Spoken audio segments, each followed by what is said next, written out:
আমি কিছু কথা আপনাদের মাঝে তুলে ধরার জন্য প্রস্তুতি গ্রহণ করলাম।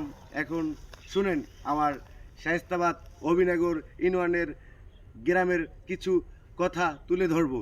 যেমনি আমরা কিন্তু সদর উপজেলার লোকজন। তারপর আমাদের ইউনিয়নে আসলে বর্ষার দিনে কিন্তু নৌকা ছাড়া চলার মতন কোনো গাড়ি ঘোড়ার কোনো লাইন ঘাট নাই। দেখেন রাস্তাঘাট ভাঙ্গে তলাইয়া রয়েছে, এরকম সব বিল আর বিল, রাস্তায় কোনো গাড়ি ঘোড়া চলার মতন কোনো যোগাযোগ ব্যবস্থা নাই। এইটা কিন্তু শায়েস্তাবাদ অভিনগর আব্দুল রহমান বিশ্বাস, সে কিন্তু একসময় প্রেসিডেন্ট ছিল, প্রেসিডেন্টের এলাকায় আমরা কিন্তু বসবাস করি। তারপর কিন্তু আমরা গাড়ি ঘোড়ার কোনো ব্যবস্থায় চলাচল করতে পারি না। যেমনি আমাদের নদীটাই কিন্তু আমাদের বড় সমস্যা করে দিয়েছে। তারপর কিন্তু আমাদের এই অভিনগর ইউনিয়নে আপনার কোনো কাজ কাম রাস্তাঘাটে কিছুই হয় না। কালমাট নাই, খাল নাই, খাল আছে কিন্তু রাস্তাঘাট কিছু নাই, ব্রিজ নাই।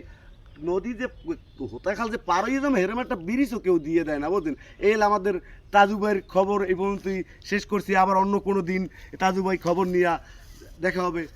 আল্লাহ হাফেজ, বাই বাই, বাই বাই।